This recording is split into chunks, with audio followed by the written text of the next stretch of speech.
Bienvenidos, queridos hermanos y hermanas, queridos amigos, al estudio de la Escuela Sabática de la Asociación General. Estamos juntos para estudiar nuestra nueva lección, la caída de las primeras plagas. Con ayuda del Señor estamos aquí también con nuestra querida hermana Raquel y juntos podemos estudiar esas lecciones tan importantes relacionadas con el futuro y con el destino de nuestro planeta. Vamos a empezar con un estudio en silencio, con una oración en silencio.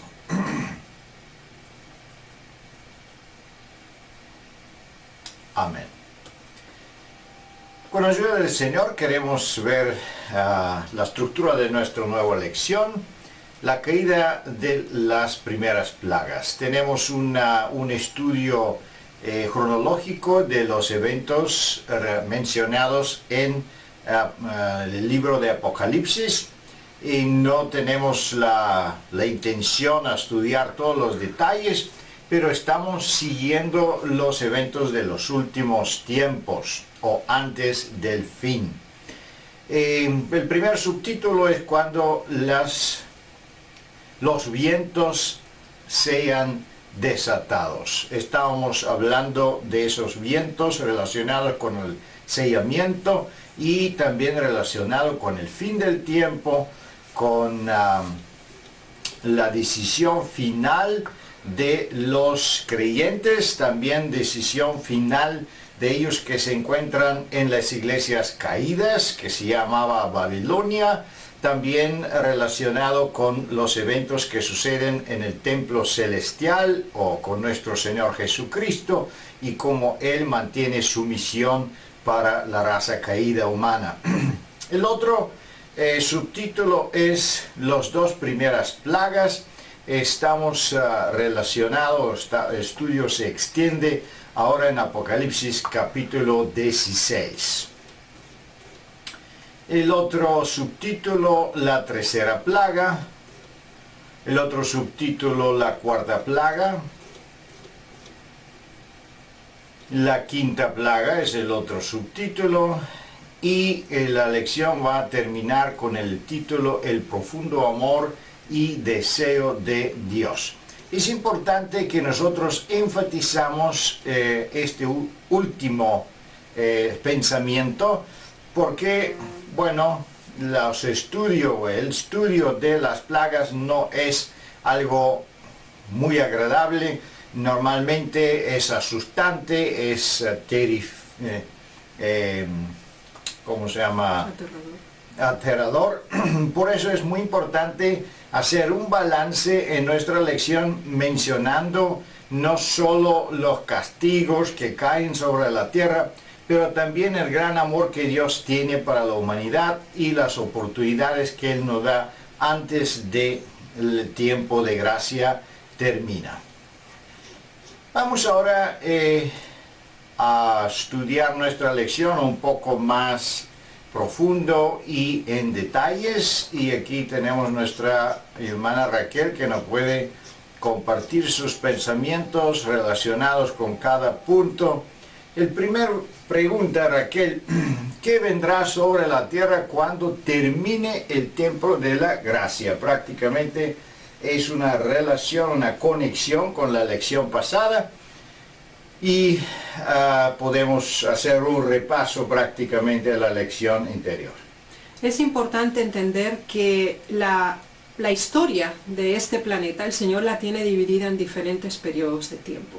Entonces, si hasta este momento, prácticamente 6.000 años de historia, el Señor ha tenido misericordia, gracia, paciencia, actitud de espera, de reconciliación, y en ningún momento ha detenido sus bendiciones y su sostén, soporte de este planeta y sus habitantes, llegará el momento en que eso llega a su fin.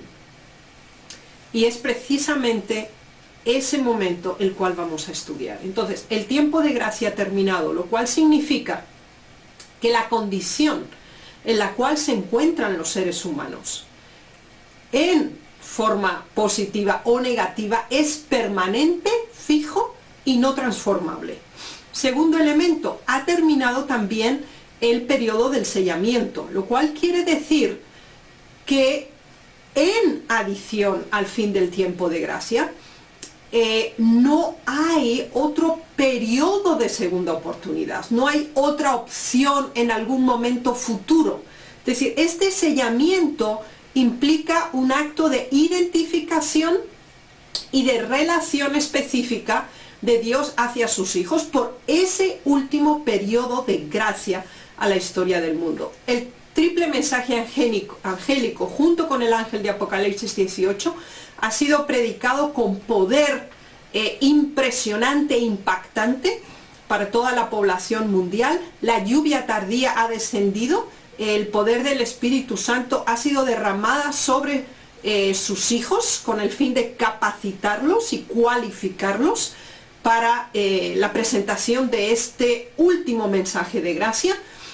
Y es interesante la forma en que lo tenemos descrito tanto en Apocalipsis 15 como en el 16. Así que por una parte nos damos cuenta, y lo hemos estudiado en la lección pasada, que el Señor Jesús depone sus vestiduras de sumo sacerdote, lo cual significa la intercesión ha concluido, y ahora Él asume otra función, y ahora se coloca las túnicas reales, y estudiamos también en la pasada lección cómo está relacionado ahora sí con su segunda venida y con la entrega del galardón a los fieles. La forma descrita en Apocalipsis 15 es realmente hermosa porque dice: y fue el templo lleno de humo por la majestad de Dios y por su potencia, y ninguno podía entrar en el templo hasta que fueran consumados las 7 plagas de los 7 ángeles. Entonces, Dios abandona el templo donde estaba realizando la intercesión, porque ahora empieza otra fase. Y esa fase se inicia con el derramamiento, el inicio de 7 plagas específicas. Y es importante considerar cómo lo define o lo categoriza la palabra de Dios. Se nos dice claramente que de ese templo se oye una gran voz que dice y da la orden a 7 ángeles, cada uno comisionado con una copa específica, que éstas se derramen sobre la tierra. Así que la orden es divina. El lugar donde tienen que derramarse las copas está claramente determinado, es esta tierra, es este planeta. Pero es interesante que también el aspecto numérico es básico aquí. El Señor siempre hace todo con medida. En este caso se nos dice que son las copas de la ira de Dios. Es interesante entender que no estamos hablando de copas literales que los ángeles llevan, que están a rebosar. Esto es un aspecto simbólico de un acto que Dios ordena que se realice, y de hecho es como que algo líquido que todo lo inunda y lo derrama caiga sobre el planeta. 7 es un símbolo de la perfección, de lo completo, de lo terminado. Ahora dejemos claro que la copa en sí como objeto es simbólico. Lo que traen consigo esa acción que el Señor manda es literal. Muchas gracias, muy interesante. También me gustaría mencionar algo, los últimos puntos de la lección pasada mencionaban otra vez el amor y la justicia de nuestro Señor Jesucristo, y aquí podemos ver esto en el testimonio, especialmente en las primeras líneas.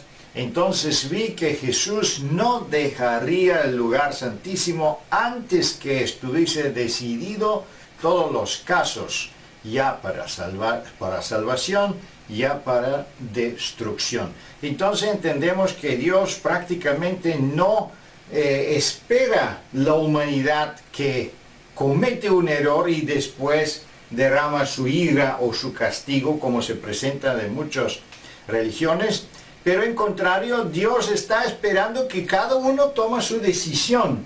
Y entonces, dependiendo de la decisión y de juicio que cada uno pone sobre sí, entonces vienen las consecuencias que uno ha elegido. Por eso es importante también el mensaje, el triple mensaje angélico, que está informando a la humanidad de qué decisión prácticamente o las consecuencias de cada decisión que ellos van a tomar, para que de esta manera cada uno tiene la libertad completa de su decisión personal, con conocimiento pleno de la situación.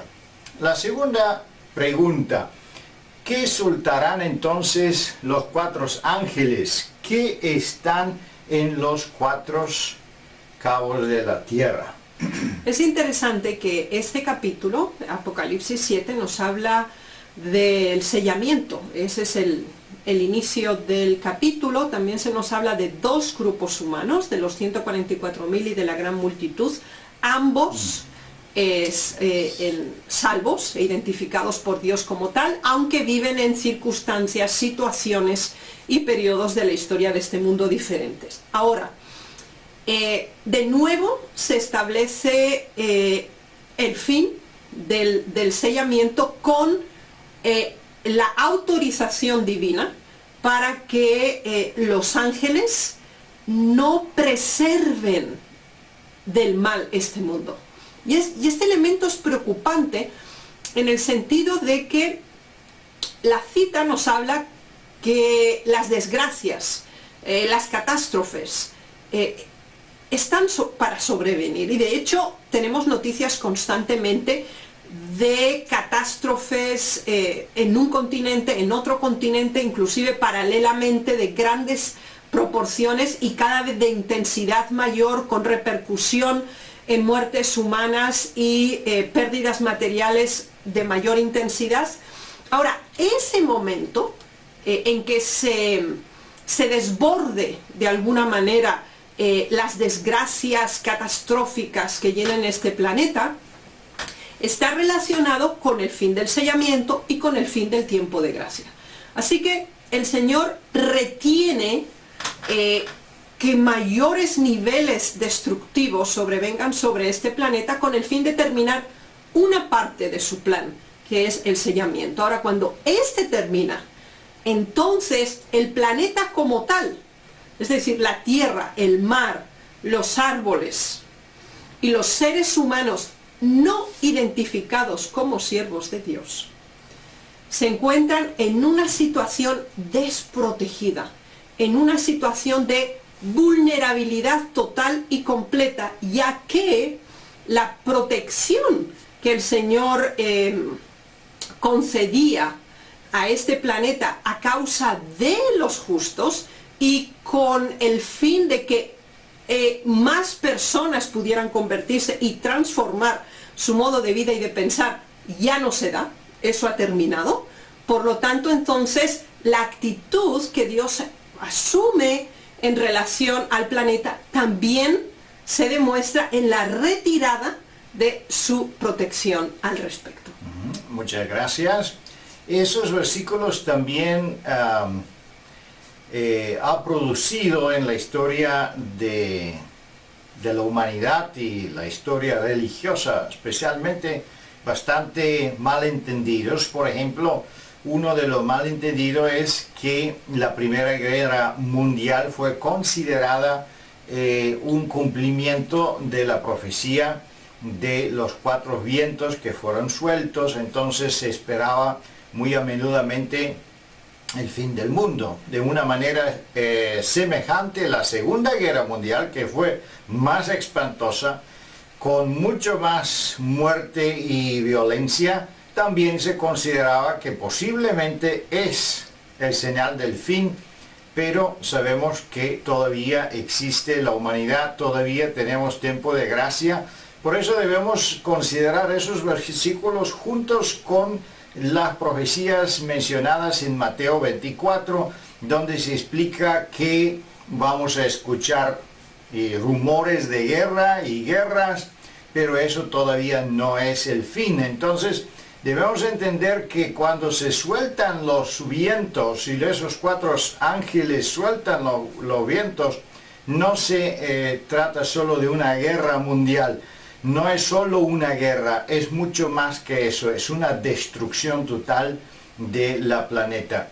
Pero seguimos adelante con ayuda del Señor y vamos a ver la pregunta número 3. En la primera plaga, ¿qué mal afectará los hombres? Vamos a hablar de la primera plaga, Apocalipsis capítulo 16. No tenemos tiempo de considerar cronológicamente todos los eventos mencionados en Apocalipsis, las 7 iglesias, los 7 sellos y los 7 trompetas y los sellos. Pero con la ayuda de Dios vamos a mencionar algunos de los eventos principales dirigidos juntos o muy cerca del fin o de la segunda venida de nuestro Señor Jesucristo, especialmente ahora las plagas. Bueno, estas 2 primeras plagas son muy significativas y debemos pensar por qué la primera es como es, a quién afecta y qué características tiene. Bien, entonces, esta primera plaga se nos dice claramente que se derrama sobre la tierra, así que es el planeta. Ya tenemos la ubicación, tenemos el lugar, ya. Segundo, importante que debemos considerar, es una plaga mala, dañosa, y sabemos que consiste en úlceras pestilentas.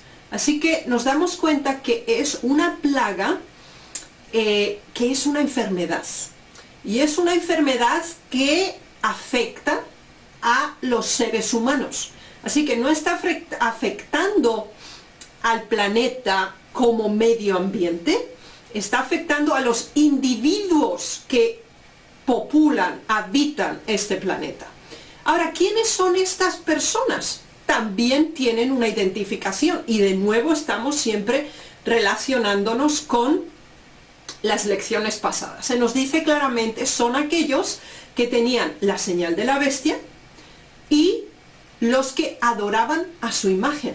Ya hemos tenido claro que la bestia de la que estamos hablando aquí es un poder religioso importante que promueve una señal identificativa, que es esa marca de la bestia, que sabemos que es el falso día de adoración a Dios, el domingo, y también a aquellos que cumplen todavía ese segundo criterio todavía, que adoran a su imagen, que es el falso protestantismo. Bien, esta es la mayoría de la población, lamentablemente. En esta situación en la que estamos, ya toda la humanidad ha tomado posición. Así que hay una minoría de la población mundial que no tiene la señal de la bestia y que no adora la imagen, pero sí tiene otra marca, y es la marca del sello de Dios. Son observadores y guardadores del sábado, y al único que adoran es al único digno de adoración, que es Dios. Así pues, esta primera plaga identifica a los que son seguidores de Dios y a los que no lo son. Así que la mayoría de la población mundial recibe esta plaga, que es una enfermedad mala, dañosa y pestilente en el ser humano. Esa sería la primera. Vamos con la segunda, que también es muy interesante, porque aunque ocurre sobre la tierra, ahora es un área específica de la tierra, y esto es muy interesante tomarlo en consideración, porque se nos habla estrictamente que cae sobre el mar, y estamos hablando de aguas saladas. Y esto es interesante porque, aunque tenemos un tercio de nuestro planeta que está cubierto por aguas saladas, el mar específicamente, los océanos, no todos los países del mundo tienen acceso al mar. Lo cual quiere decir que esta segunda ya está afectando al medio ambiente, pero una sección específica, que son los océanos y los mares. Y también el Señor aquí especifica algo muy interesante.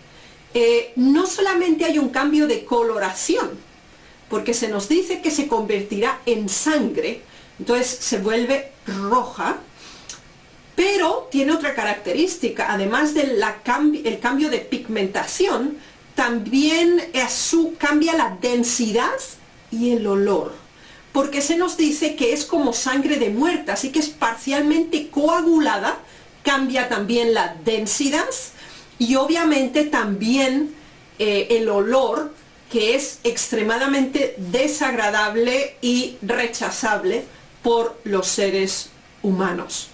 Esto incluye que toda la población acuática que reside en los mares muere por asfixia.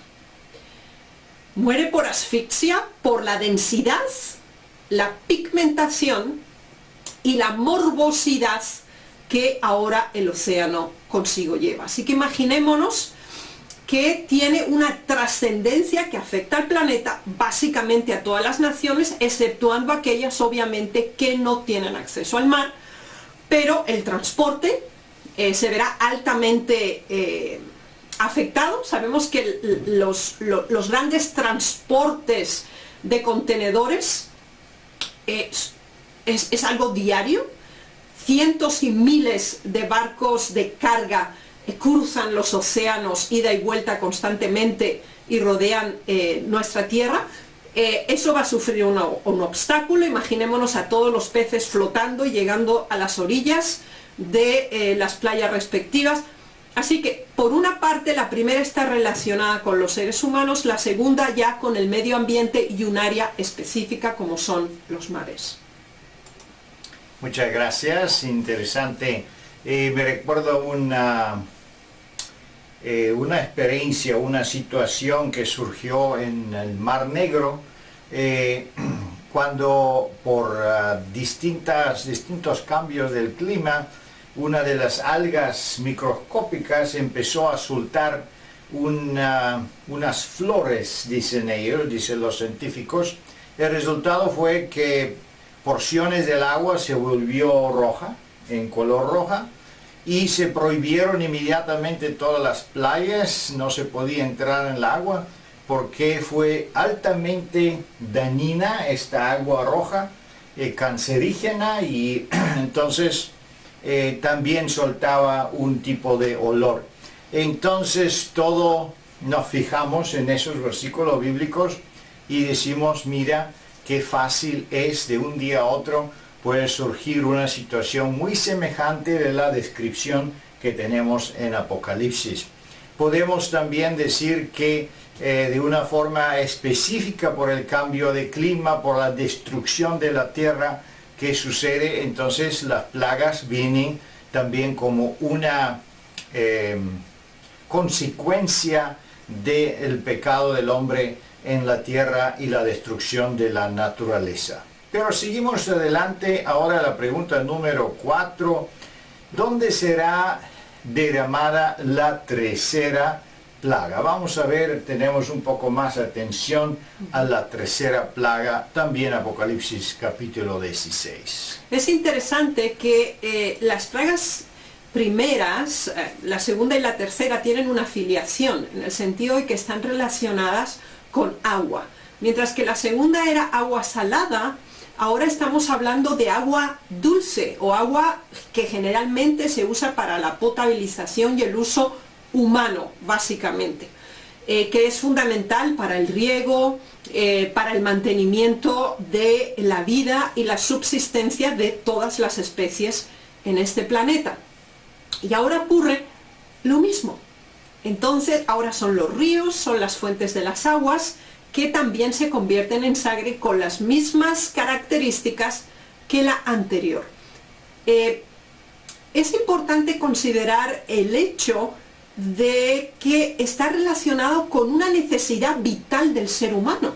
Es decir, todo animal, planta y el ser humano por sí necesita agua limpia, agua para poder mantener su vida y su salud. O sea, no es una opción, no es algo anexo a la existencia humana, es una cuestión de necesidad vital. Y esta ahora está afectada directamente. Veamos por un momento la relación con las 10 plagas de Egipto. El aspecto numérico difiere, sin embargo tienen elementos concomitantes. Sabemos que en el caso de la primera plaga de Egipto, el río Nilo también se convirtió en sangre. Es interesante que este río era la base de toda la civilización y del crecimiento y expansión del imperio egipcio. Y se convirtió básicamente en un dios el río como tal.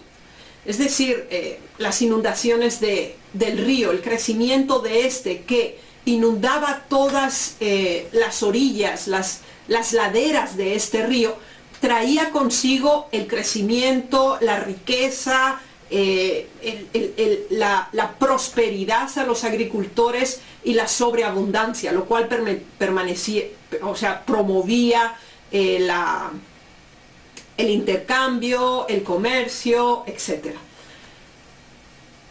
El hecho de que el Señor usara el Nilo, el río Nilo, como una prueba de que había un poder superior que podía dominar el Nilo y podía decidir cuándo éste podía ser de bendición y cuándo no. Las plagas tienen el propósito de dar una lección objetiva de la autoridad máxima y de la majestad superior y excelsa de la soberanía divina. ¿Por qué? Porque en la sociedad actual se le resta, se le elimina y se pasa por alto completamente a Dios dentro del desarrollo de los ciclos naturales, dentro de la provisión que Dios hace para la supervivencia de la especie y de la existencia misma de este planeta. Ahora bien, cuando una necesidad vital como es el agua potable, limpia para la supervivencia, no es accesible, la limitación de la ciencia, la desesperación humana y la situación catastrófica de la sociedad les hace entender que ellos no están sobre el dominio del planeta. Dios está sobre ellos y sobre el planeta. Entonces, es una aclaración, es una demostración visual, táctica y real de esta situación. Y es interesante ahora que esta misma reacción que sufren de necesidad, de angustia, de tribulación extrema por esta carencia, lleva a esa expresión específica. Dice, justo eres tú, oh Señor, que eres y que eras el santo, porque ha juzgado estas cosas, porque ellos derramaron la sangre de los santos y los profetas. También tú les has dado a beber sangre, pues lo merecen. Y oía otro del altar que decía, ciertamente, Señor Dios Todopoderoso, tus juicios son verdaderos y justos. Es interesante que aquí encontramos una racionalización, una argumentación del porqué de esta situación. Y aquí es impactante comprobar que todos aquellos que sufrieron martirio por causa de la verdad, aquellos que fueron muertos simplemente por preservar la verdad, por considerar a Dios lo más exaltado y sus valores como los únicos vitales, ahora el Señor está presentando a la humanidad la otra cara de la moneda. Y es el momento en que Dios venga a sus hijos por el sufrimiento que ha pasado a través de casi los 6.000 años de historia de la humanidad, en una forma patente, en una forma muy real y muy sentida por la humanidad. Sin embargo, la justicia de Dios se demuestra en la correspondencia de acto con acto. ¿Qué ocurre? Igual que el amor genera amor, en este caso, el odio que ellos han generado. Porque pensemos que en este momento ellos ya están en proceso de pronunciar la sentencia de muerte sobre los fieles y están dispuestos a derramar sangre de los justos si Dios lo permitiera. Dios no lo va a permitir. Pero ¿qué ocurre? Se demuestra que lo que Dios hace con estas personas es simplemente el resultado de sus propias acciones. Y eso es reconocible en una forma simple de observación cronológica de los eventos. Muchas gracias. Interesante que el ángel menciona la justicia de Dios y dice sí es justo y es justo. Entendemos que en la historia de la humanidad muchas veces surgía la pregunta ¿por qué Dios permite esto? ¿Por qué Dios permite la guerra? ¿Por qué permitió la persecución de los judíos, la exterminación de tantos fieles, miles y miles que murieron como mártires en la Edad Media? ¿Por qué Dios permitió? ¿Por qué permitió? Bueno, entendemos que la paciencia de Dios es sin fin, pero en ese caso sí tiene un fin, tiene un tiempo de cuando la justicia de Dios regresa dando a la humanidad o parando el desarrollo de esa forma. El juicio de Dios está en proceso y todavía sabemos que personalmente cada uno que ha tomado parte de los actos criminales de la transgresión de la ley de Dios, también personalmente va a ser parte de un juicio particular. Ahora la pregunta número 5, ¿cómo sufrirán los hombres por las consecuencias de la cuarta plaga? Seguimos adelante. Si las primeras dos plagas no se mencionaba, pero la tercera plaga se mencionaba directamente. El propósito de las plagas es un pago de del rechazo del Evangelio, y no solo eso, pero un pago de la persecución de los santos. ¿Y qué sucede ahora en la pregunta número 5, Raquel? Fijémonos que las plagas están muy estructuradas y cronológicamente ordenadas. ¿Qué quiere decir esto? La primera está relacionada con el ser humano que ha decidido adorar en un día que corresponde al día del sol. Ahora, el mar se convierte en sangre, el agua potable se convierte en sangre, y ahora vamos a la cuarta plaga. ¿Qué ocurre en la cuarta plaga?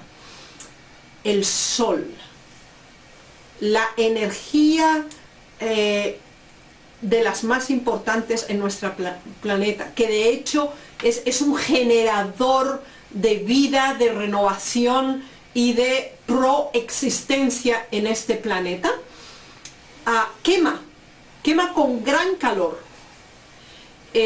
Recordemos que los seres humanos han aceptado el día del sol como el día sagrado, y ahora ese mismo sol los está quemando, no solo a ellos, sino está quemando todo lo del planeta. Joel nos lo explica en una forma muy dramática y específica. Toda la vegetación es destruida por el calor. Pensemos que está afectando todo el ciclo hídrico del planeta. El proceso de evaporación también está sufriendo un cambio significativo por el hecho de que las aguas dulces y las aguas saladas tienen otra densidad, otra composición química. Así que de alguna manera estamos en un planeta que está cambiando sus ciclos vitales de manera destructiva para los habitantes del mismo, y eso produce una reacción, y esa reacción nos ayuda a conocer cómo estas personas son contrarias a Dios en profundidad y desde lo más íntimo. Se nos dice, y blasfemaron el nombre de Dios, que tiene potestad sobre estas plagas, y no se arrepintieron para darle gloria. No es que Dios espera arrepentimiento, porque obviamente ese no es el fin, pero el fin es reconocer la autoridad de Dios. Y lo que más perturba a estas personas que han negado la existencia de Dios, que han negado su autoridad sobre la humanidad, que han negado el poder creativo y de propiedad de Dios de este planeta, ¿qué ocurre?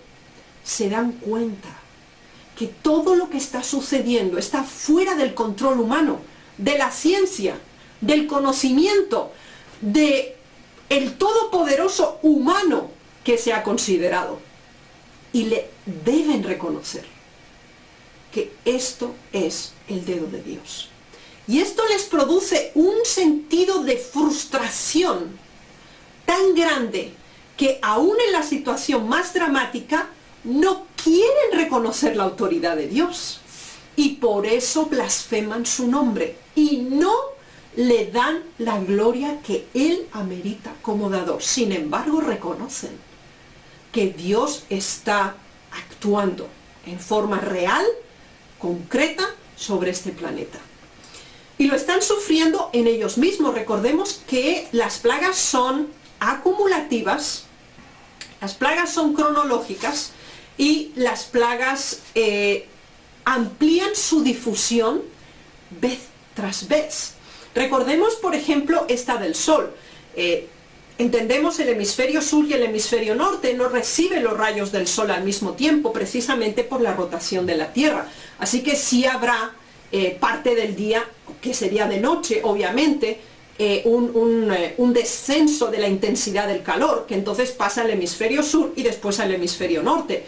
Aunque no afecta en el mismo momento a los dos hemisferios al mismo tiempo, ¿ya? O sea, se alterna con situaciones de pausa y de intensa quemazón por parte del Sol, sí afecta, ahora sí, a todo el planeta, pero en momentos de las 24 horas diferentes. Muchas gracias. Entendemos que en esta plaga prácticamente se revelan los sentimientos y la creencia verdadera del hombre, porque si se recuerdan la lección anterior, entendimos que por terminar el tiempo de la gracia fueron muchos que estaban dispuestos de viajar a un lado, otro lado de la tierra, buscando una palabra de esperanza. Da la impresión que todavía hay gente que quiere arrepentirse, pero en esta plaga entendemos que no es cierto, no tienen ellos ninguna intención de arrepentimiento.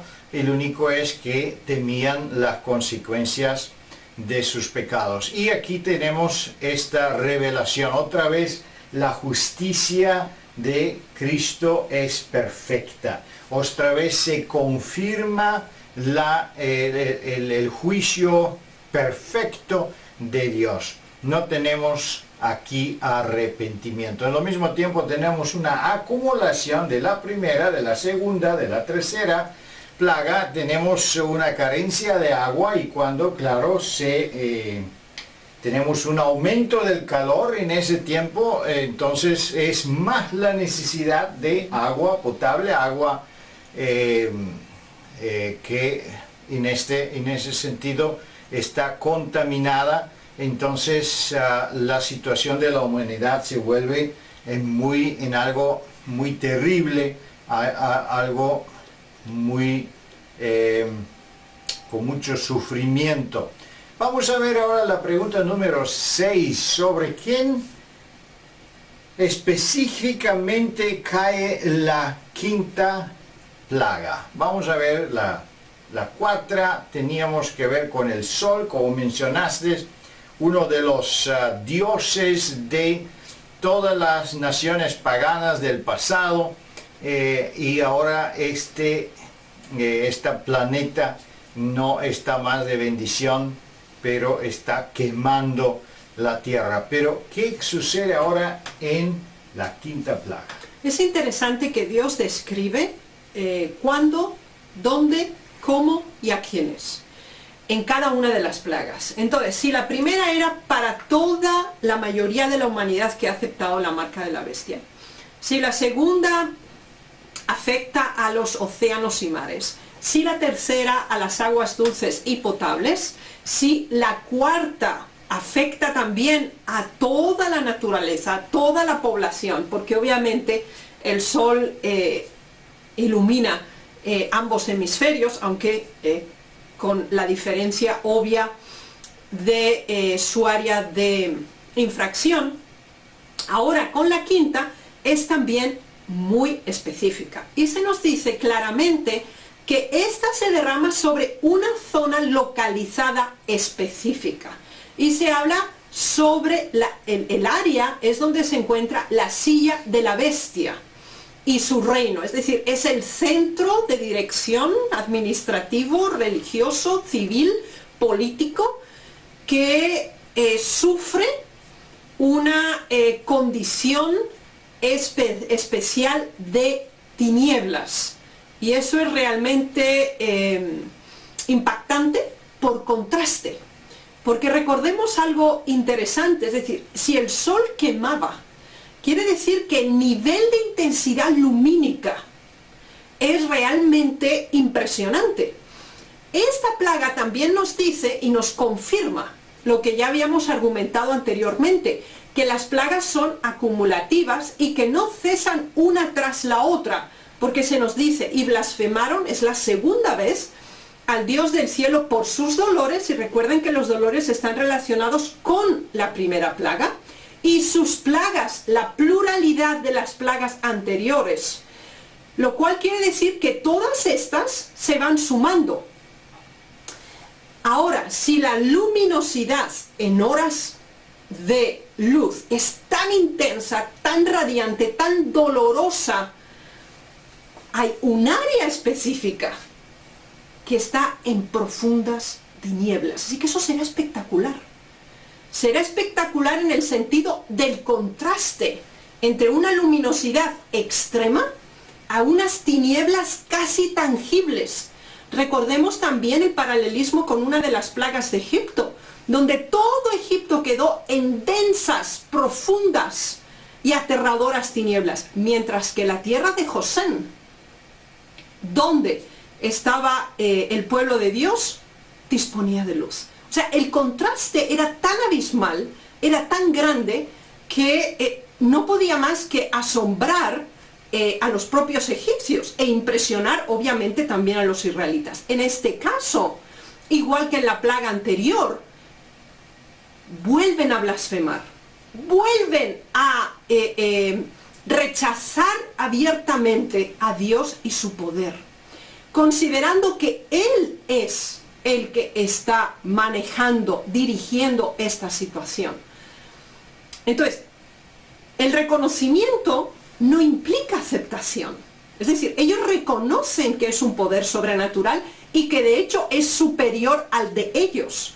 Y lo que es más significativo es que esta plaga cae sobre el poder religioso que ha manipulado e impuesto esta ley dominical. ¿Y ahora qué ocurre?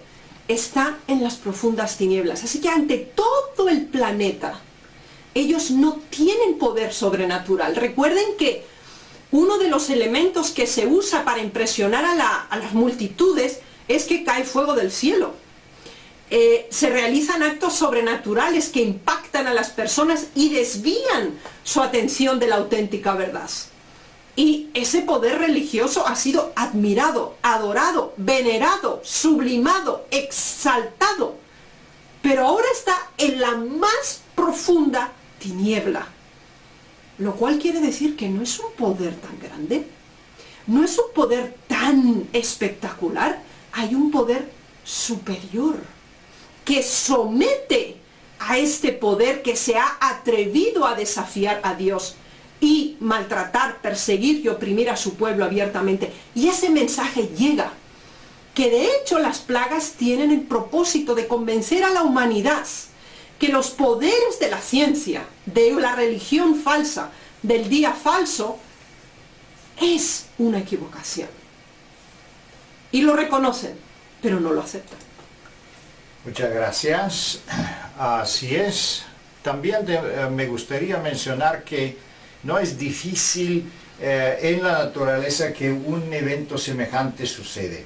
Me recuerdo que una erupción de vulcanos, por ejemplo, soltaba en el aire un polvo negro que formó un tiempo, fue más o menos 10 años antes, formó una nube negra que se movía del viento de un lugar a otro y fue observado por las autoridades dónde se mueve y qué tipo de consecuencia trae. Pero una de las consecuencias de esta nube es que hace una sombra espectacular y entonces totalmente es invisible el sol, la luna y cualquier tipo de la luz externa.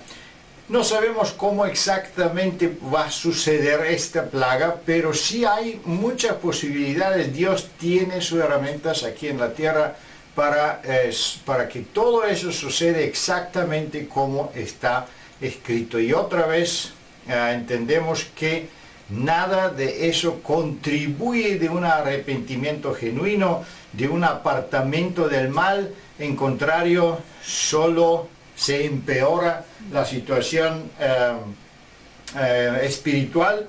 Pero en lo mismo tiempo debemos entender que eso no es el caso con los fieles. Los fieles siguen teniendo el Espíritu de Dios, siguen teniendo el poder de Dios y la protección de Dios, porque dice también la palabra de Dios que agua y pan no faltará a los fieles. Así que tenemos también las promesas y las bendiciones que siguen paralelamente con las plagas, igual como fue en el Egipto. Las casas de los israelitas, el pueblo de Dios, fue intocable de todas esas plagas y de las maldades, de las enfermedades que caían sobre los egipcios. Seguimos adelante ahora en la última pregunta, muy importante, pregunta número 7.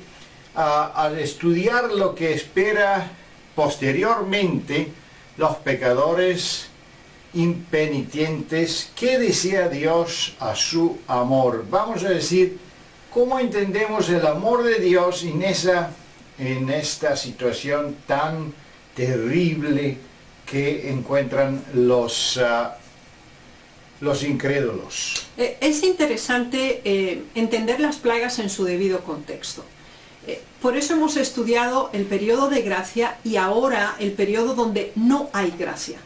Ahora, en el periodo de gracia, Dios da la información, los mensajes, la oportunidad, el tiempo, favorece las circunstancias para que todo ser humano, sin excepción posible, pueda tomar una decisión positiva por el bien.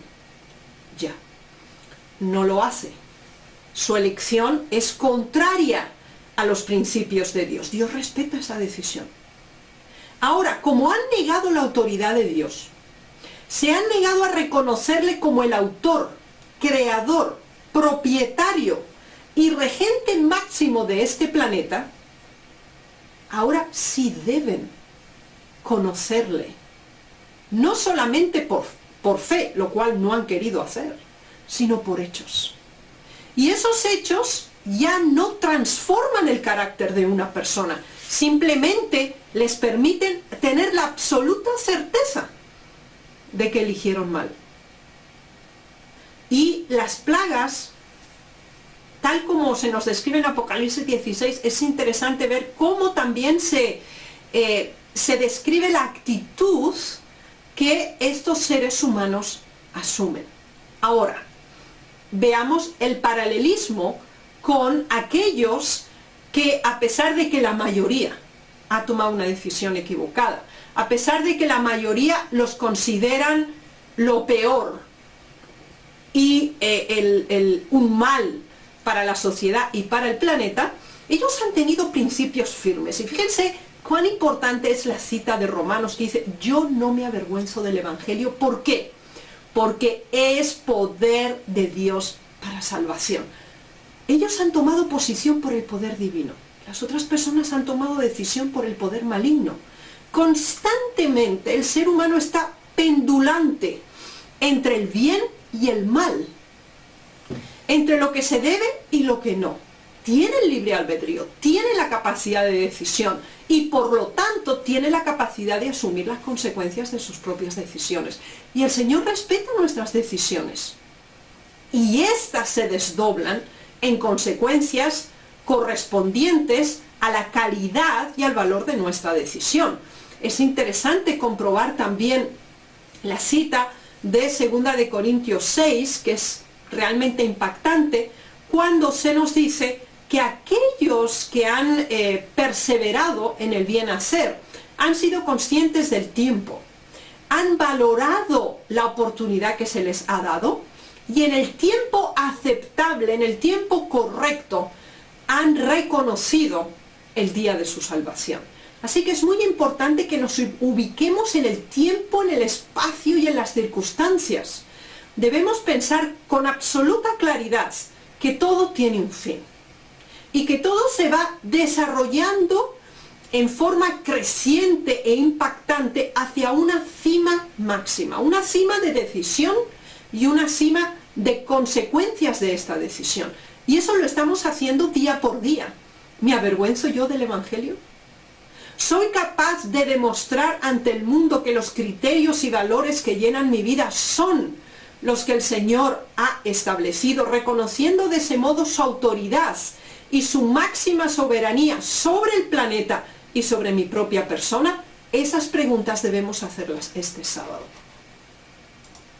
Muchas gracias. Prácticamente debemos entender que Dios es misericordioso. Aquí está en el testimonio de patriarcas y profetas.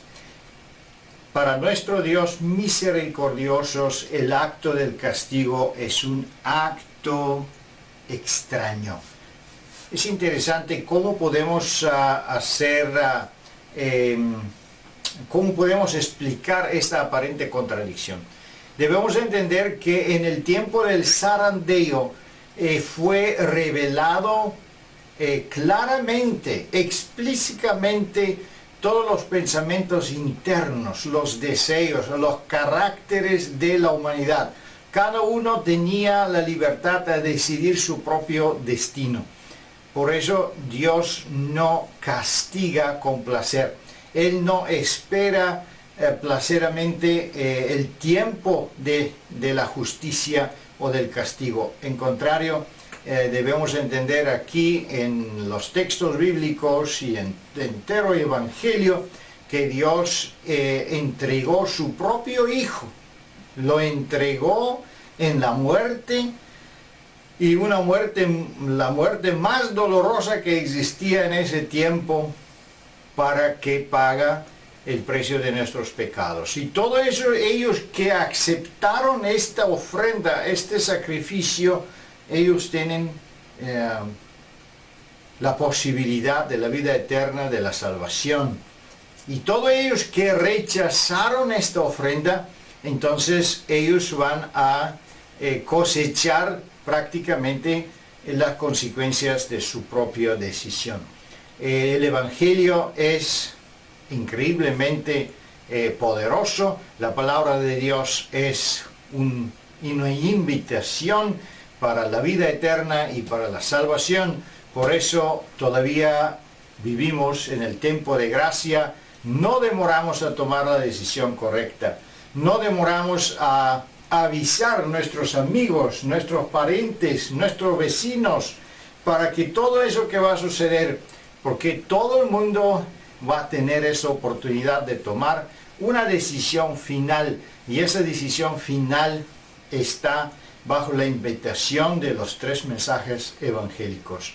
Que Dios le bendiga, queridos hermanos y hermanas, en este estudio de los eventos de los últimos días, y que tenga un bendito sábado.